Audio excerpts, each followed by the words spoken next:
Perkenalkan, nama saya Adrian Bastian Penturi dari tingkat 1 kelas A, Prodi D3 Keperawatan. Baik teman-teman, di sini saya akan menjelaskan sedikit tentang farmakologi, biofarmasi, farmakokinetik, farmakodinamika, farmakoterapi, toksikologi, peran obat, penggolongan obat, dan bentuk obat. Baik teman-teman, di sini saya akan menjelaskan apa itu farmakologi. Farmakologi adalah ilmu lengkap tentang obat, mulai dari asal-usulnya, alami atau buatan, bagaimana nasibnya saat masuk ke tubuh atau disirap sampai dibuang, hingga cara cerdiknya dalam tanda kutip mengetuk pintu sel tubuh kita untuk menyembuhkan penyakit atau bahkan menjadi racun jika dosisnya salah. Baik, yang berikutnya itu biofarmasi. Biofarmasi adalah cabang ilmu farmakologi yang mempelajari pengaruh bentuk sediaan terhadap efek terapinya.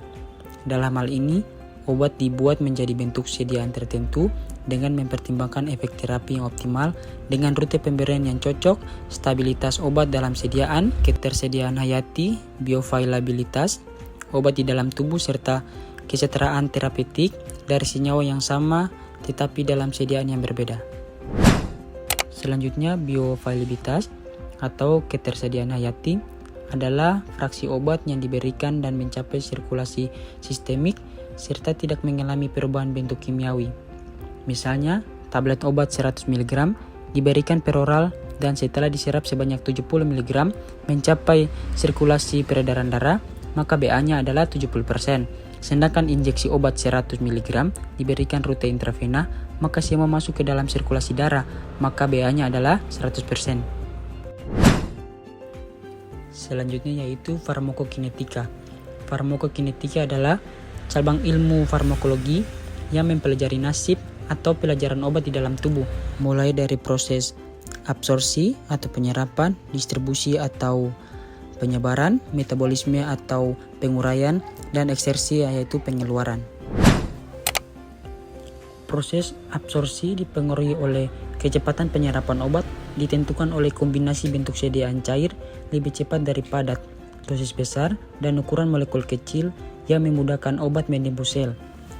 Jalur suntikan dengan intravena tetap yang tercepat dibandingkan jalur lainnya, terutama jika sifat obat larut lemak sehingga mudah melewati dinding tubuh.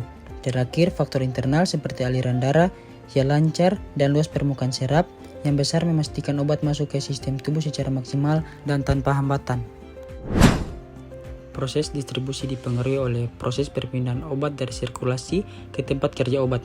Dipengaruhi oleh aliran darah. Semakin lencer aliran darah, semakin cepat proses distribusi berlangsung. Distribusi itu ibarat pengiriman paket. Paket bisa cepat sampai kalau jalannya lancar. Baik, berikut adalah proses metabolisme dan ekskresi. Yang pertama, perubahan kimiawi pada struktur molekul obat karena metabolisme dihati oleh enzim mikroskop sitokrom P450. Akibatnya, obat yang dimetabolisme menjadi bentuk inaktif dan lebih cepat diekskresi dari tubuh. Yang kedua yaitu proses pengeluaran obat dari dalam tubuh melalui ginjal. Bisa menjadi feses, ludah, dan plasenta. Pada patologi gagal ginjal, obat gagal dikeluarkan sehingga durasi obat di dalam tubuh menjadi lama. Risiko keracunan sehingga dosis harus diturunkan. Dan di samping sini ada gambar sistem ekskresi pada manusia. Farmakodinamika.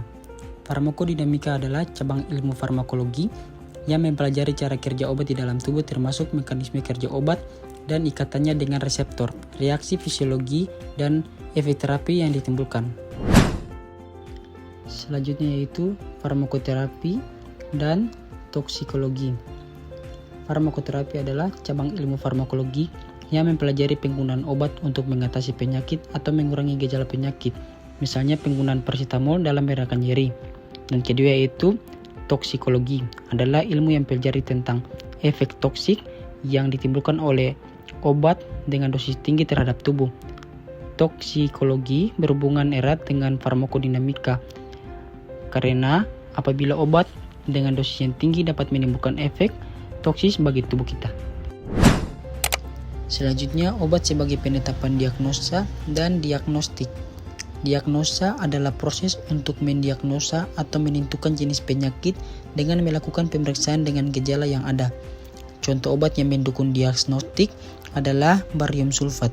Obat ini dapat meningkatkan kontrak X-ray Röntgen sehingga dapat mendeteksi adanya usus buntu pada saluran cerna kita. Berikutnya yaitu penggolongan obat. Penggolongan obat terbagi menjadi beberapa bagian. Yang pertama yaitu obat bebas. Obat yang bisa dibeli langsung, seperti paracetamol. Yang kedua itu obat keras, hanya bisa dibeli dengan resep dokter, misalnya seperti amoxicillin.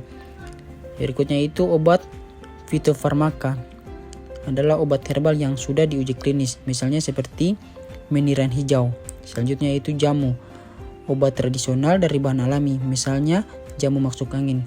Berikutnya itu obat bebas terbatas, bisa dibeli tanpa resep, tanpa harus hati-hati, misalnya dextromethorphan. Dan yang selanjutnya yaitu obat narkotika, obat kuat yang berisiko bikin ketergantungan, misalnya morfin. Yang terakhir yaitu obat herbal terstandar, ekstrak bahan alami yang terbukti efeknya, misalnya kunyit. Yang terakhir yaitu bentuk obat. Berbagai bentuk obat cedera farmasi dirancang untuk memastikan zat aktif mencapai tempat kerja dalam tubuh secara efektif, meliputi bentuk padat, setengah padat, cair, dan gas. Contoh utamanya adalah tablet, kapsul, sirup, salep, krim, injeksi, hingga inhaler yang disesuaikan dengan kebutuhan pasien dan karakteristik dari obat. Mungkin itu saja sedikit penjelasan dari saya. Kurang dan lebihnya saya mohon maaf. Sekian dan terima kasih.